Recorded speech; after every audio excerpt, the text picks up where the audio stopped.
SeniorLivingGuide.com podcast discusses topics which are relevant to the everyday lives of seniors and their caregivers.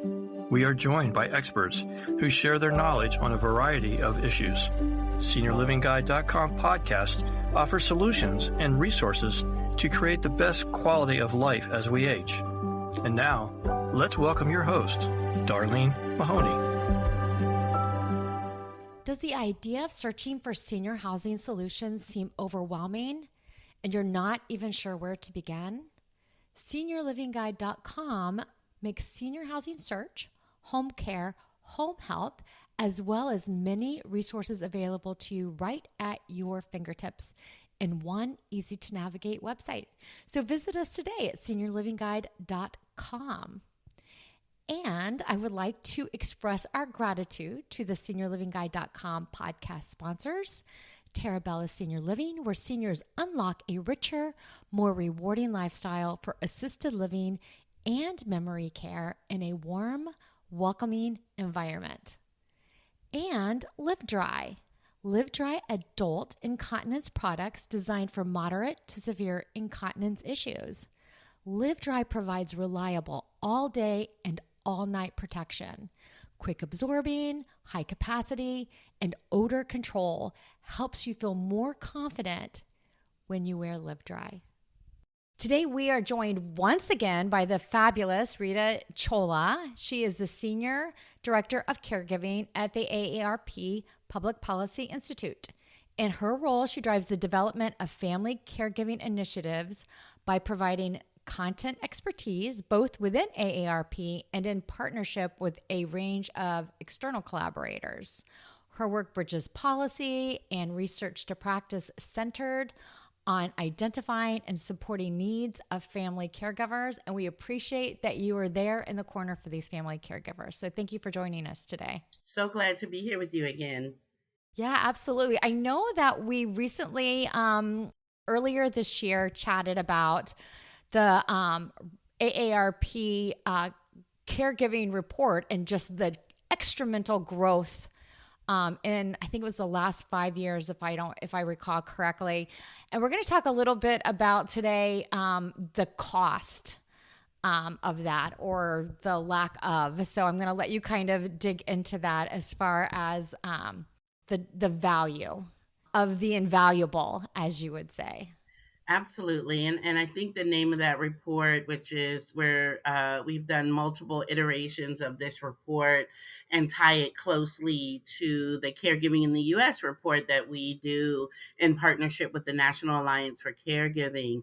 And what we've noticed and what our data show for valuing the invaluable, AARP's report this year, is that family caregivers in the United States provided 50 billion hours of care in 2024, and that care is worth an estimated economic value of $1.01 trillion. So just over $1 trillion. And when we think about that, that's unpaid care that they're providing. Right. And it's just a huge number that is almost unfathomable for individuals to really take into account what that means. Yeah. I mean, we're not talking millions. We're not talking billions. We're talking trillion now. Absolutely. And, I think that, as your viewers, your listeners hear that number, they may say, what does that even look like? What does that mean to me? And what does that mean for what I'm doing? And I think so often we hear family caregivers talk about feeling alone, or they're by themselves in this. I think it's really important, and these numbers show just the immense amount of value that millions of family caregivers are bringing to this country. When we think about what that number is in comparison to other things, one example would be that number is larger than all healthcare spending by private businesses in 2024. It's larger than federal, state, and local Medicaid spending in 2024.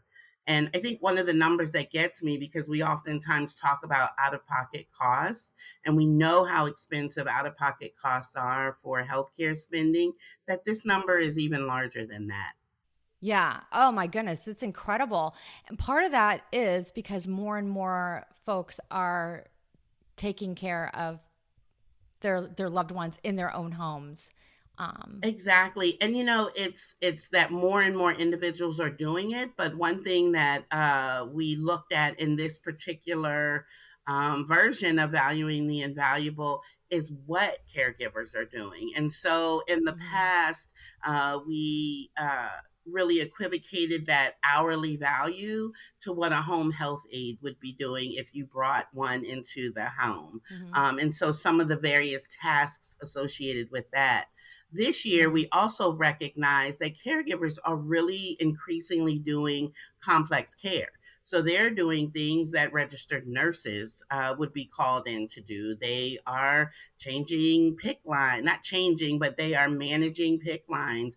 They are managing very complex wound care and very difficult medication regimens. And so what we did is we added in to that value what a registered nurse would be paid. And so this new number really looks in totality at all of the complex care that family caregivers are providing, in addition to things like helping with toileting and other tasks that they do on a daily basis as well.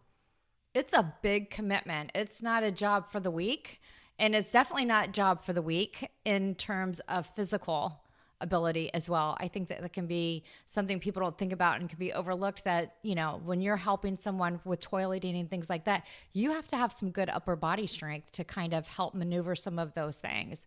So absolutely. And you have to have the right mechanics, right? You have to understand how to do this. So often we hear stories of, let's just say, spouses that a wife is caring for her husband and there's a difference in size. And that individual, that wife, might not have been taught how to actually get that individual, her husband, from the bed to the toilet or from the bed to the wheelchair, and is actually impacting their own health. Yeah. I mean, I know that, I don't know what the statistics are, but I know that sometimes you can see a trend where the actual caregiver declines during that time frame, and that person they're caring for could actually outlive them. Absolutely. And, that is a point that I try to make often to family caregivers, especially when they're challenged to ask for help. They don't want to burden other individuals. I think it's really important that caregivers seek out to the best of their ability in the communities that they have that support, because too often we see that individual decline from what they're doing, but also from not being able to get to their own provider, their own doctor or nurse practitioner to be able to get that support and that help for themselves. Yeah, I know one thing that we've really stressed on this podcast is caregiver resources. There's so many out there, but I know that you can kind of get pigeonholed into a routine and being at home and getting overwhelmed that you think you can do it. I mean, I think that, honestly, and as women, I think we come in and we want to be Superman or Superwoman and realize that it can be very overwhelming, and it does take a toll on your emotional status as well as your physical. Absolutely. And I think one thing about what you're saying there is oftentimes, and I just did it myself, we talk to caregivers about the importance of them seeking help. It's really important. It's not all on the caregiver. If you're a provider, if you are even in a faith-based community, if you are a member of that person's family, and other services and supports in the community where these caregivers are engaging with you all the time and you see the tremendous load that they are carrying, I think it's on other individuals, it's on organizations and other entities to say to the caregiver, I'm recognizing this load that you're carrying, and here is a way that I can help. Yeah. And even considering some respite making sure that you get your respite. You need your time as well, and you need to be able to get away, go on a vacation maybe without feeling overwhelmed. So I think that that's something you always have to consider, and you have to stay on top of it, because you can just get so in the weeds of taking care of someone, especially if they're declining or have cognitive issues. It can really be very stressful. Absolutely. So one of the reasons why the cost going up. So if you were to look at like a few years ago, what the cost of caregiving was then and what it is now, and kind of why that would be. Well, one of the things that we talked about, and it really is that economic value of the care they're providing. And so when you look at the cost of caregiving, that could be a range of things. This particular report is very much looking at if we were to pay a family caregiver the equivalent of what a home health aide or what a registered nurse or another professional coming into the home would be, this is what is covered in that $1 trillion. And part of what we see is not only the cost of wages going up for these paid care workers, but we also recognize, again, the complexity of the care that's being provided and the number of hours of care that are being provided. Caregivers are doing much more and giving longer and more hours of care. So when we look at that, we're looking at 49, almost 50 billion hours of care that are devoted to family caregiving. And that is an absolute increase from previous years. And when you kind of break that number down, because again, that's a huge number, and I can see individuals saying, what does that mean? Those number of hours is the equivalent of 23.8 million full-time workers. So again, when we look at the totality of what family caregivers are doing, that's huge. And they're spending that amount of time on family caregiving versus doing other things. So we know that family caregivers, with that 50 billion hours of care, that's more than they're spending on religious activities and volunteering, things that give them life, cleaning their own homes, and really things like preparing food and drink and other day-to-day tasks that family caregivers as individuals want to do for themselves. They're actually giving more hours to the individuals they're providing care for. At Terabella Senior Living, seniors unlock a richer, more rewarding lifestyle for assisted living and memory care, offering daily activities, home-style dining, and 24-hour care in a warm, welcoming environment. Tour today to see the comfort and care we offer at Terabella. If you or someone you care for is dealing with moderate to heavy incontinence, you've experienced products that leak, and that is never acceptable. Live Dry products combine high capacity with fast absorption and a secure fit to help eliminate leaks and improve comfort, even during extended wear. With Live Dry, it's protection you can trust. Thousands of positive reviews on Amazon can't be wrong. Search LIVDRY on Amazon. Live Dry products are available at Amazon.com and Walmart.com. Yeah, I know we chatted about this a little bit in the last podcast that we talked about. Some of that growth, is that from people living longer, or kind of more people choosing to go that route just based on maybe cost for other decisions, as well as the heart? Because that's clearly a bit, if you don't have the heart for it, don't do it. Yeah. So. Well, a lot of people, unfortunately, even if they don't have the heart for it, their wallet tells them that they have to do it. So we too often are putting people in a position where it's really their only choice. And so, yes, to your point, we see caregivers that care you opened up with this is being brought more and more into the home. Individuals are living longer, and they're living longer with more illnesses, more chronic diseases. And then we add on things such as Alzheimer's and other related types of dementia. And all of that care is being brought increasingly into the home. And who is doing that care? There are other supports in community. Individuals who are on Medicaid may have waivers that allow supports to come into the home. But caregivers are increasingly doing that work themselves. Yeah. I mean, the fact that you said that they were doing wound care and working with people that have PICC lines, things like that, that honestly kind of blew my mind, because I'm thinking to myself, that is a home health. That's a skilled person that would typically come and do that. And regular folks are learning how to do it, and they're doing it well, and they're taking care of their family. And I applaud them for that. But I don't know. Yeah, I mean, you absolutely applaud them for that. They are essentially keeping people alive. And I Yeah. think that kind of goes over the head of the caregiver themselves, as well as those professionals that are putting that onus on that family caregiver. Caregivers are doing this essential work that is literally keeping people alive, that is keeping people healthy, that is helping them to stay as independent as possible in community, but they're doing it without any type of oftentimes essential support. So it's Yeah. basically caring without the pay and with few resources. And the thing that we know is you won't hear too many caregivers publicly complain about that. When we talk to them, we hear their struggles, and they, with pointed questions, speak to some of their challenges in this space. But what we need is this recognition of this care that is being provided, and making it essential that they receive the supports they need to do that care.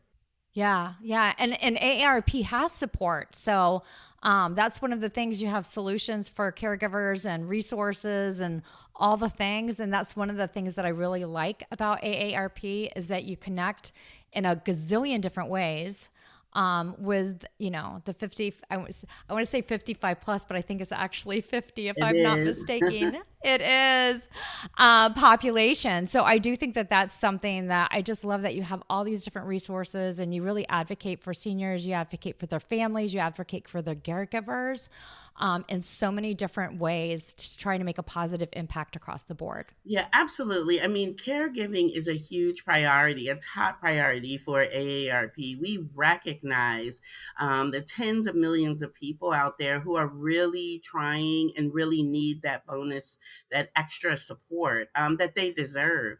And so, to your point, we have resources on our website, aarp.org/caregiving. And we're also fighting for financial relief at the state and federal level too. We recognize that policy, as difficult as it may be for the everyday person to understand it, but policy can really impact and provide those supports that caregivers are looking for. And so our state offices across the country, including Florida, are fighting and advocating every day for the needs of family caregivers and the recognition of the supports that they need.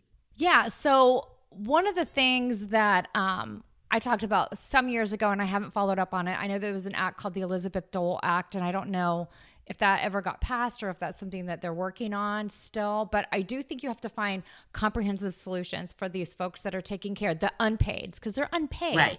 And the reality is they could go work another job, or go do Rover, or go do something different where they can earn that income, and instead they're limiting their own income to help take care of someone that they love. So I mean, something like tax credits, things like that. Are those things that are like in the works? Is that something that's being considered? Absolutely. And, I'll back up just for a second.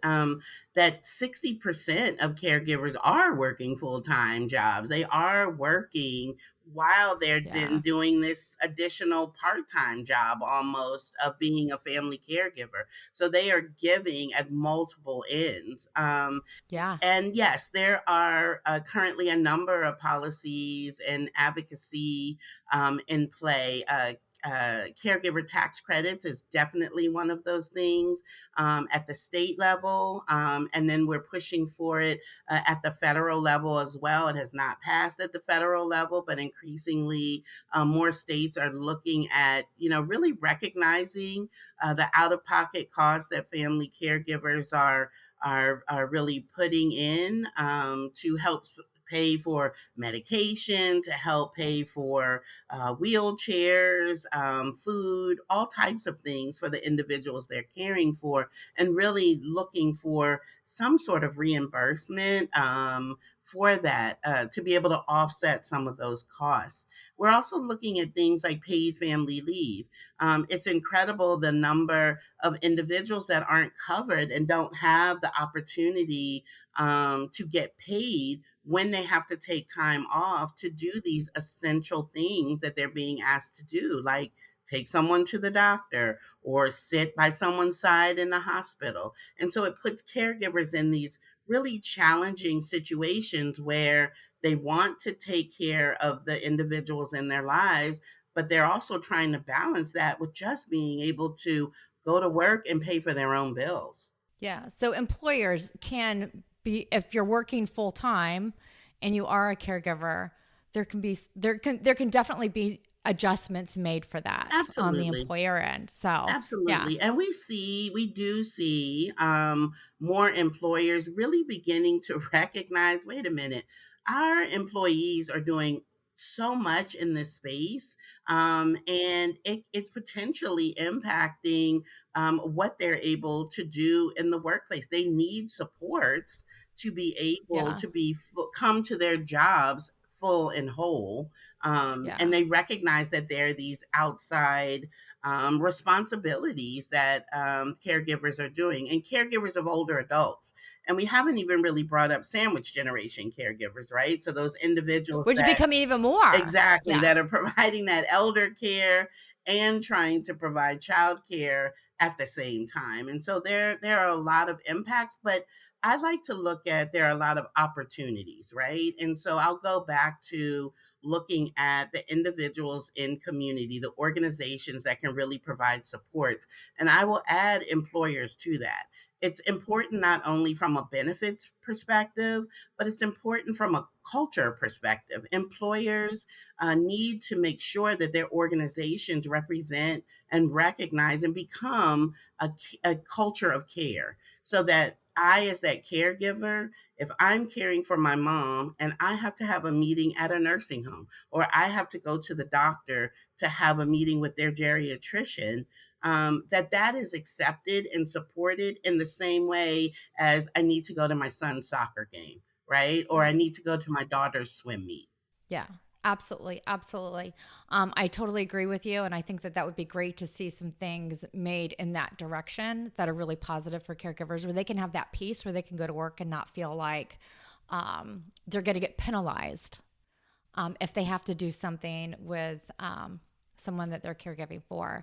So I did want to ask you, I know we're talking about this report. Does this report vary, or do you have the link for it where folks could look at it, kind of see where it varies state by state? Absolutely. This is one thing that we are very excited about this report from year to year, is that we are able to provide state data, and that it really can show the range, right? In terms of the number of caregivers, the total hours of care that the caregivers in that state provide, the overall economic value for that state, and even the average hourly value of care in that state. And so it's a resource for organizations in that state, but it's also a resource for advocates and legislators to really be able to understand what's happening in their state, and then look across, right, at similar states and see how they compare.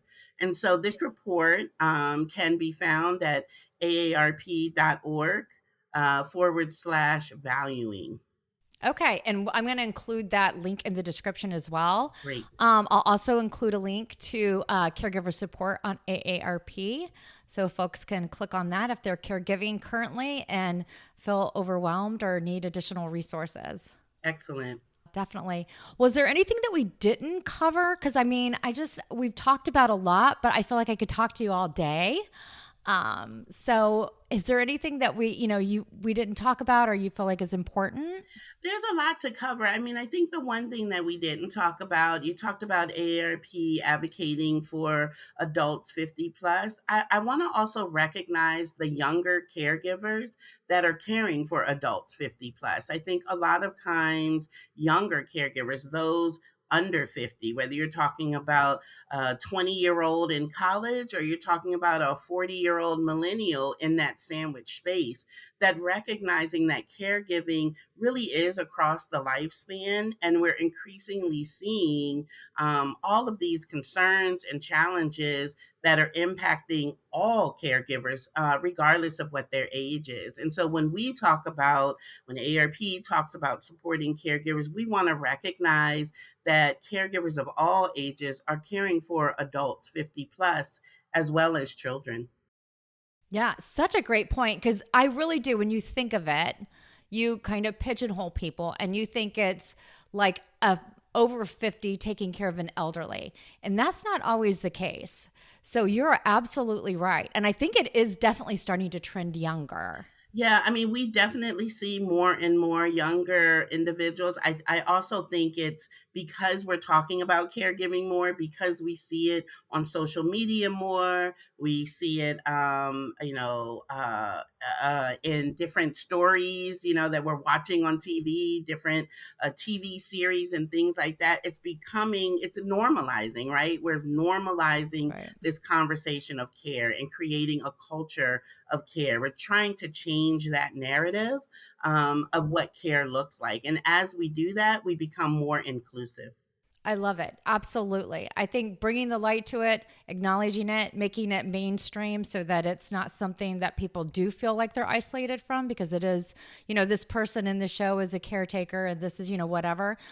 It is more a part of, I'm trying to think of the word, our generations that we're going to start seeing more and more of, and that is supportive versus, not. So I appreciate that.